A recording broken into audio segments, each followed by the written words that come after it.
Hi dear student, अस्सलाम वालेकुम। I hope you will be fine. और आज हम एक नए वीडियो के साथ हाजिर हैं। लाइसोसोम, प्रीवियस लेक्चर में हमने पढ़े थे माइटोकॉन्ड डिफरेंट साइटोप्लाज्मिक ऑर्गेनेल्स के बारे में। हमने पूरी डिस्कशन के साथ आपको पेश किए थे। आज हम पढ़ने जा रहे हैं लाइसोसोम। तो लाइसोसोम है क्या, यह इसकी लोकेशन क्या है, ये फंक्शन क्या करता है और इसकी स्ट्रक्चर क्या है, तो ये इन सब चीज़ों को मैं इंशाल्लाह इस लेक्चर में कवर अप करूँगा। लेकिन इन सब को बताने से पहले मैं आपको एक जनरल सा आइडिया दे रहा हूँ कि आप लोगों को मालूम है जो स्टमक होता है ह्यूमन बॉडी में, इनका क्या काम होता है। स्टमक जो होता है ये हमारे साथ डाइजेशन ऑफ द फूड करता है। मतलब अगर कोई फूड वगैरह आ रहा है तो उसकी यहाँ पर इसकी डाइजेशन होती है।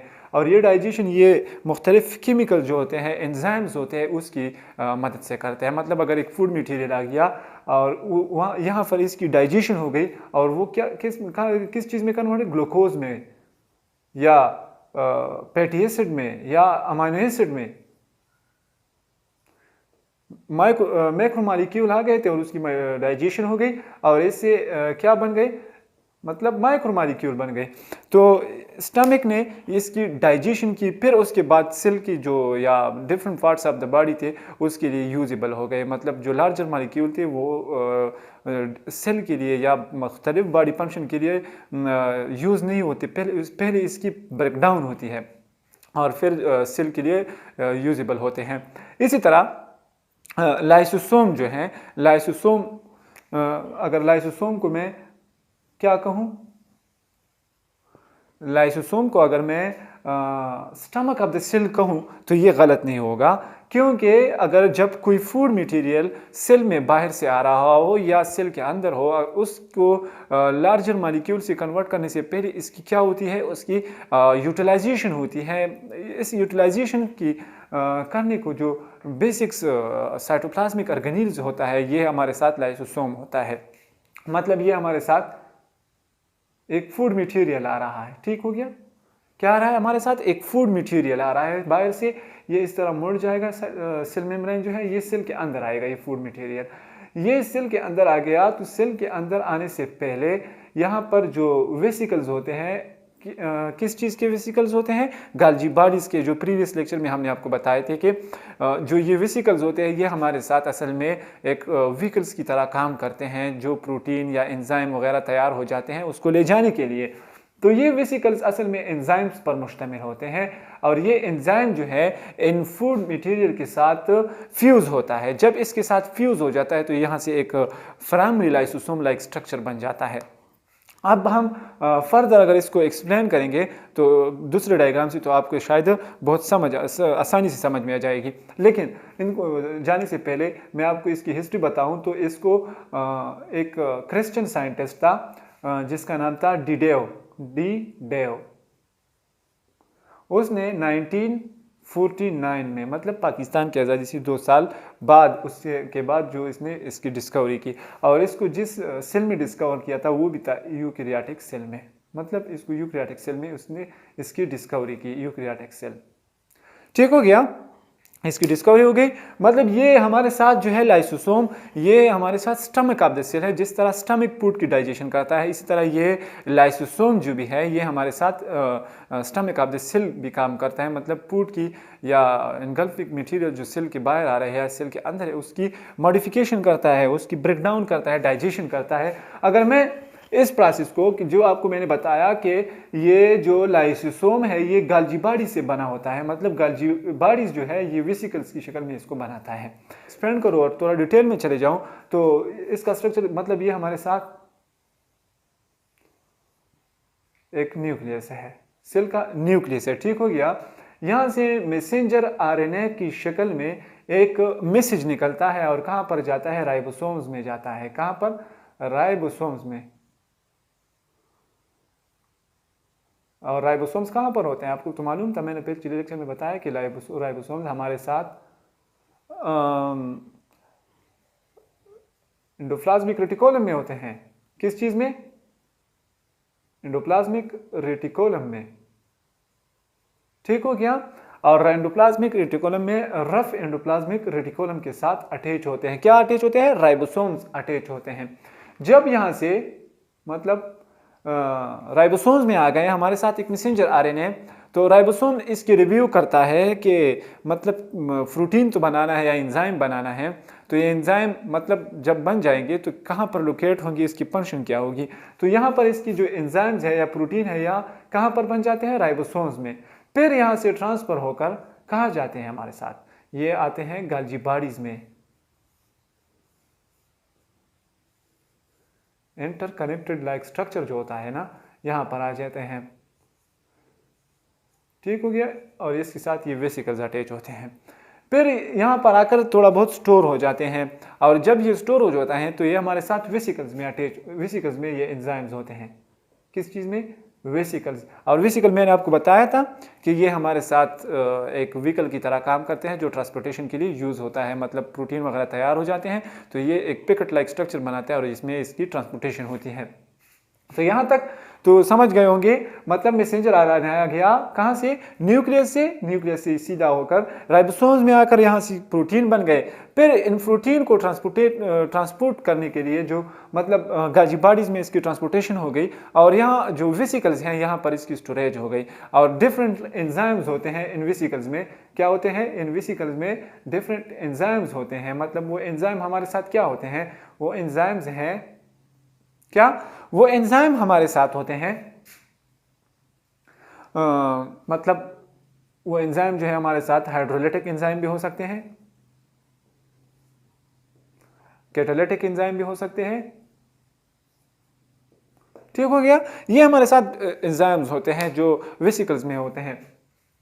तो यहां तक तो समझ गए होंगे। अब मिसाल के तौर पर अगर एक फूड बाहर से आ रहा है, कहां से? एक फूड मटेरियल कहां से आ रहा है? बाहर से आ रहा है, सेल की बाहर की तरफ से आ रहा है। तो ये वेसिकल मतलब एंडोसाइटोसिस करना है। ये फूड मटेरियल जो है सेल के अंदर आ रहा है। तो ये जो वेसिकल्स हैं क्या है? ये वेसिकल मतलब एक व्हीकल है सेल में, ये बिल्कुल रेडी खड़ा है। किस चीज़ के लिए? कि ये प्रोटीन या फूड वगैरह सेल की जानिब आ रहा है। तो ये सीधा जाकर ये फूड मटेरियल जब सेल के अंदर दाखिल हो जाता है, सेल मेम्ब्रेन से होते हुए कहाँ? साइटोप्लाज्मिक ऑर्गेनेल में आता है। तो ये जो वेसिकल्स होता है ये इसके साथ फ्यूज्ड हो जाता है। क्या हो जाता है? इसके साथ एक फ्यूजन लाइक स्ट्रक्चर बनाता है।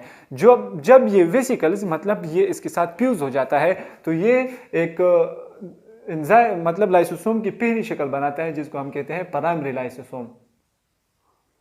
क्या? Primary lysosome. जब ये प्राइमरी लाइसोसोम बन जाता है तो इसकी फर्दर मॉडिफिकेशन के लिए या फर्दर ब्रेकडाउन के लिए किस स्ट्रक्चर में कन्वर्ट करता है? मतलब जो आता है हमारे साथ, ये हो गया हमारे साथ। यहाँ तक थोड़ा क्लियर करूँ यहाँ पर। तो यहाँ पर जब ये प्राइमरी लाइसोसोम कन्वर्ट हो जाता है हमारे साथ सेकेंडरी लाइसोसोम में। किस चीज में? सेकेंडरी लाइसोसोम में। जब सेकेंडरी लाइसोसोम में आता है तो ये इसकी मतलब पहली इसकी डाइजेशन होगी। जब ये डाइजेशन करता है मतलब इसमें यहाँ पर एंजाइम्स होते हैं, कैटालिटिक एंजाइम्स होते हैं, हाइड्रोलाइटिक एंजाइम्स होते हैं, या मतलब सेल की जो पेगोसाइटोसिस एक्टिविटी होती है ये आगे हम पढ़ेंगे। लेकिन ये फूड मटेरियल आ गया, इसके साथ अटैच हो गया, लाइसोसोम में आ गया, मतलब ये देखो सेल के अंदर आ गया है। ठीक हो गया। दूसरे ऑर्गेनेल में जाने से पहले इसके लिए जो चौकीदारी करने वाले थे वेसिकल, वो इसके साथ सीधा अटैच हो गए। जब इसके साथ अटैच हो गए तो उसने एक प्राइमरी लाइसोसोमल लाइक स्ट्रक्चर बनाया। जब प्राइमरी लाइसोसोमल स्ट्रक्चर बनाया तो इसमें मुख्तलिफ किस्म के एंजाइम थे। मैंने बताया कि कैटालिटिक थे, हाइड्रोलाइटिक एंजाइम तो जो इसकी मतलब ब्रेकडाउन के लिए यूज होते हैं। तो वो सेकेंडरी लाइसोसोम में आ गए। यहाँ पर इसकी डाइजेशन स्टार्ट हो गई। जो मैक्रोमॉलिक्यूल थी उसको ब्रेक डाउन किया, माइक्रोमॉलिक्यूल में कन्वर्ट किया, फिर उसके बाद उसकी ट्रांसपोर्टेशन सेल के different parts of the cell में हो जाती है। तो हमने इन सारे मतलब प्रोसेस से क्या समरी निकाला? हमने ये समरी निकाला कि ये जो है लाइसोसोम ये हमारे साथ है एक मेम्ब्रेन, क्या? मेम्ब्रेन बाउंडेड विक्यूल है। Membrane bounded vacuoles. Membrane bounded vacuoles का मतलब क्या है? मेम्ब्रेन बाउंडेड विक्यूल्स मतलब जब ये बन जाता है तो हमारे साथ एक मेम्ब्रेन लाइक स्ट्रक्चर से बन जाता है। मतलब वो क्या है? विक्यूल्स है ना, यहाँ से। दूसरा हमने ये कहा कि इसमें एंजाइम्स होते हैं। क्या होते हैं इसमें? एंजाइम्स होते हैं, मतलब हाइड्रोलिटिक एंजाइम, कैटालिटिक एंजाइम, ये डिफरेंट टाइप्स ऑफ एंजाइम्स होते हैं किसमें? इसमें। यहाँ तक, और फिर इसके बाद हमने कहा कि ये इन सब की क्या करता है? ब्रेक डाउन करता है, डाइजेशन करता है, या डाइजेशन करता है। यहाँ तक तो क्लियर होगा इंशाल्लाह कि ये सारा प्रोसेस कहाँ कैसे होता है, फिर इसकी मतलब ब्रेकडाउन कैसी होती है। यहाँ तक तो आप शायद समझ गए होंगे। पहले हमने एक लफ्ज़ इस्तेमाल किया जो था हमारे साथ ऑटोफेगी। मतलब ऑटोफेगी का मतलब क्या है? ऑटोफेगी मतलब सेल्फ ईटिंग करता है। बाज़ औक़ात ये हमारे साथ सेल्फ ईटिंग में इस्तेमाल होता है। सेल्फ ईटिंग में, सेल्फ ईटिंग का मतलब क्या है? बाज़ दफ़ा अगर आप लोगों ने पढ़ा होगा कि ये सेल्फ ईटिंग में इस्तेमाल होता है, तो किस तरह कि सेल्फ ईटिंग का फ्रासिस ऑटोफेगी जिसको हम कहते हैं कि ये अपने आप को खुद कहा जाता है। किस तरह? बाज़ औक़ात इसको सुसाइड ब्रेक भी कहा जाता है कि अगर हम मतलब अगर सेल के लिए कोई खुराक वगैरह नहीं आ रहा हो, तो सेल को अपना काम जारी रखने के लिए तो एनर्जी की ज़रूरत होती है ना। तो ये एनर्जी अब कहाँ से हासिल करेगा? मतलब इसके लिए खुराक नहीं आ रही है, तो ये एनर्जी कहाँ से आ रहा होगा उसके लिए? आपने शायद हम इसकी एग्जांपल ले लें, मतलब रमज़ान में या मतलब फास्टिंग, ड्यूरिंग फास्टिंग अगर हम तकरीबन 16 घंटे, 17 घंटे, 18 घंटे तक भी पहुंच जाती है कि इस सेल को खुराक नहीं पहुंच जाती, तो फिर सेल को अपनी एक्टिविटी जारी रखने के लिए एनर्जी कहाँ से आएगी? तो ये एनर्जी ये कहाँ से हासिल करेगा? मतलब जब सेल में जो यूजलेस ऑर्गेनिल्स होते हैं, माइटोकॉन्ड्रिया वगैरह, तो ये उसको खा जाते हैं और वहाँ से उसकी एनर्जी हासिल करते हैं। मतलब अगर आपने कोई चीज़ लेना है और आपके पास पैसे नहीं हो, तो आप पैसे कहाँ से लेंगे? मतलब कोई उधार भी नहीं दे रहा है, आप पैसे मतलब आप कोई चीज़ लेना चाहते हैं, आपके पास पैसे नहीं है, तो आप घर में आकर जो पुरानी चीज़ें होती हैं उसको इकट्ठा करके उसको बेच देते हैं और फिर उससे वहाँ पैसे हासिल करते हैं। तो ये भी अपनी सेल की जो एक्टिविटी है उसको जारी रखने के लिए डिफरेंट जो मतलब ऑर्गेनिल्स होते हैं सेल में जो यूजलेस होते हैं, worm out of the cell जो होते हैं, उसको क्या करते हैं? उसको डाइजेस्ट करते हैं और उसको खा जाते हैं और उससे एनर्जी हासिल करते हैं। तो ये ऑटोफेगी उसको भी हम कहते हैं। क्या कहते हैं? ऑटोफेगी। ठीक हो गया कि ये बाज़ औक़ात क्या करता है? सेल्फ ईटिंग करता है। जो मतलब खुराक अगर ना हो तो वो अपने सेल की जो यूजलेस मटेरियल होता है या यूजलेस ऑर्गेनिल्स होते हैं उसको खुद खा जाते हैं। तो ये तो हमारे साथ था इसका जो स्ट्रक्चर, और ये इसके साथ मतलब फंक्शन भी हमने थोड़ा बहुत आपको बताया कि ये सेल्फ ईटिंग करता है, डिफरेंट हाइड्रोलिटिक एंजाइम इसमें यूज़ होता है। तो यहाँ तक तो सब मुझे आ गया होगा कि ये किस तरह एक्टिविटी करता है। मतलब फंक्शन अगर हम इसकी नज़र डालें, क्या इसकी फंक्शन पर,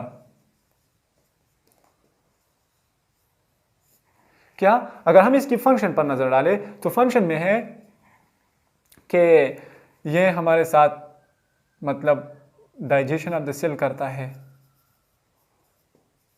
ठीक है। दूसरा, मैं आपको एक एक पॉइंट लिखूंगा, फिर आप खुद इससे अपना लाइन बना सकते हैं, पैराग्राफ बना सकते हैं, आपकी अपनी मर्जी है ना। ये डाइजेशन सेल अब डाइजेशन करता है, मतलब हाइड्रोलिटिक एंजाइम भी इसमें होते हैं, hydrolytic and catalytic activity of the cell. तीसरा हमने कहा कि ऑटोफेगी है, ऑटोलाइसिस ऑफ द सेल जिसको हम कहते हैं, ऑटोलाइसिस ऑफ द सेल करता है। दूसरा हमने कहा कि इसके अलावा ये हमारे साथ मतलब डिफरेंट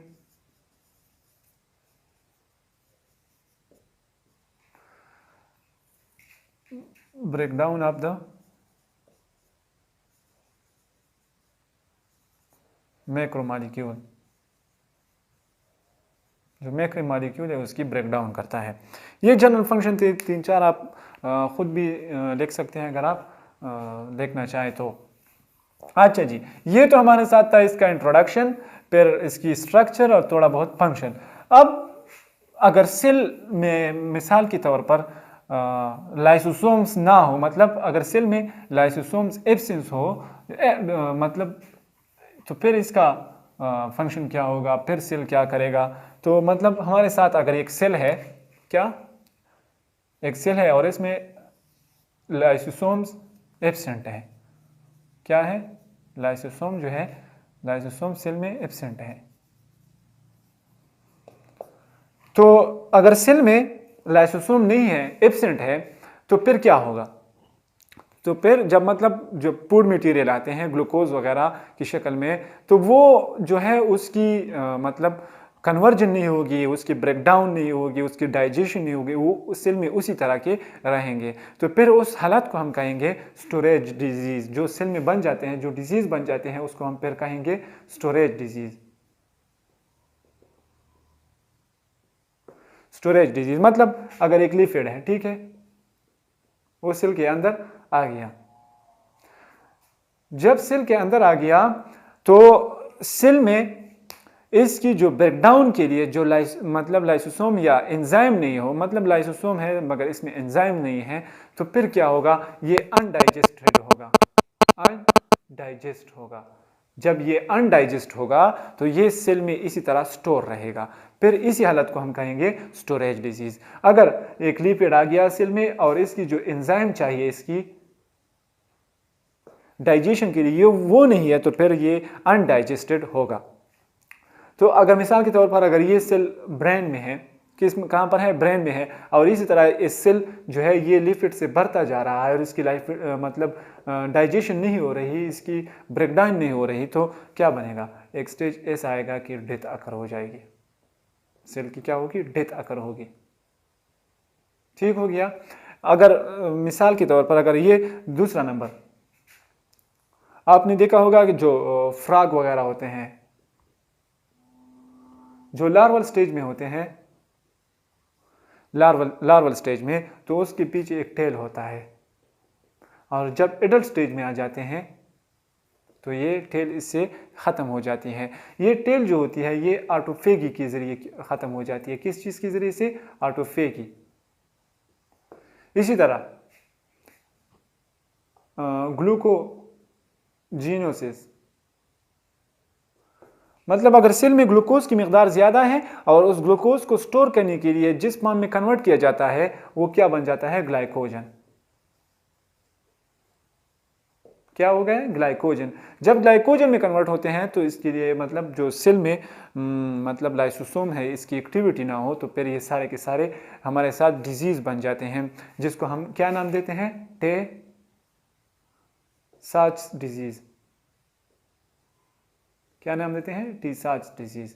टी-साच मतलब एक साइंटिस्ट था टी-साच, उसने उस डिजीज को डिस्कवर किए थे जो लाइसोसोम की एब्सेंस में होते हैं, इस वजह से इसको टी-साच डिजीज कहते हैं, और दूसरा नाम हम इसको स्टोरेज डिजीज कहते हैं। तो डियर स्टूडेंट, आज हमने लाइसोसोम के बारे में पढ़ाया कि लाइसोसोम क्या है, मतलब हमने आपको एक स्टमक की एग्जांपल दी कि स्टमक क्या करता है, उस खुराक को डाइजेस्ट करता है, मतलब उसे glucose, fatty acid, amino acid में कन्वर्ट करता है, लार्जर मॉलिक्यूल को स्मॉलर मॉलिक्यूल में कन्वर्ट करता है।